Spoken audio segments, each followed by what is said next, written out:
Hello बच्चों, let's read this question. तो basically ये जो क्वेश्चन है ये असर्शन रीजन टाइप क्वेश्चन है।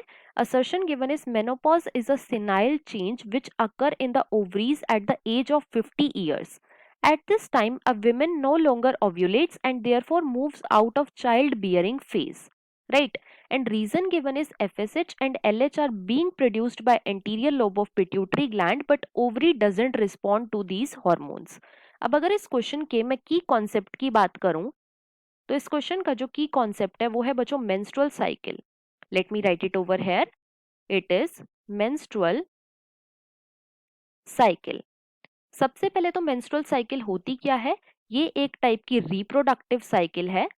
It is a reproductive cycle जो कि फीमेल प्राइमेट्स के अंदर होती है हर मंथ में। It occurs in female primates every month. Primates के अंदर कौन कौन आते हैं? तो बच्चों प्राइमेट के अंदर आते हैं ह्यूमन, मंकीज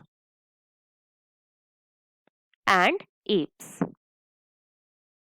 राइट? तो मेंस्ट्रुअल साइकिल क्या है? ये साइक्लिक चेंजेस होते हैं फीमेल की बॉडी के अंदर पर मंथ। अब ये साइक्लिक चेंजेस आते कैसे हैं? तो बच्चों होता क्या है कि जो हाइपोथैलेमस होता है, हाइपोथैलेमस जो होता है, हाइपोथैलेमस से रिलीज होते हैं गोनाडोट्रोफिन रिलीजिंग हार्मोन, मतलब कि GnRH.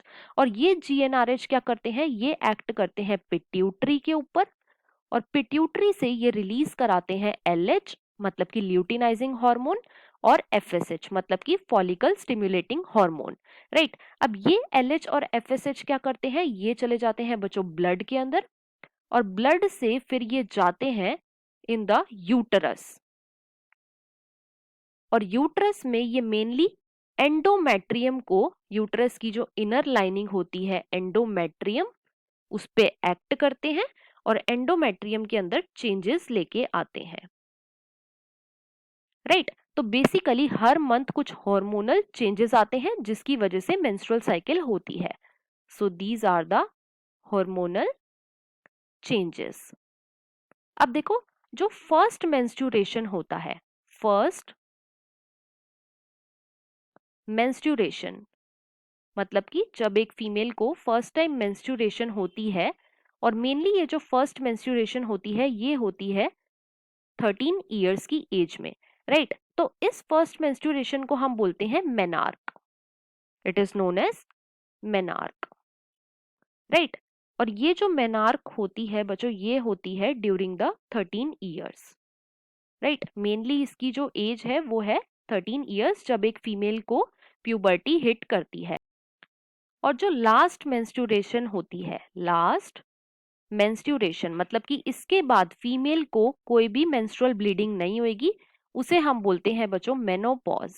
It is known as menopause. Pause का मतलब क्या होता है? पॉज का मतलब होता है रुकना, मतलब कि मेनोपॉज आ गया मतलब कि कोई भी वेजाइनल ब्लीडिंग, या फिर हम इसको बोल सकते हैं फीमेल के अंदर मेंसेस नहीं होंगे। अब मेनोपॉज में क्या होता है कि जो एलएच और एफएसएच होते हैं बच्चों, ये कॉन्टिन्यूसली रिलीज तो होते हैं पिट्यूटरी से, लेकिन ओवरी जो है ये रिस्पॉन्ड नहीं करती इन हॉर्मोन्स को। और अगर ओवरी इन हॉर्मोन्स को रिस्पॉन्ड नहीं करेगी तो ओव्यूलेशन भी नहीं होगी।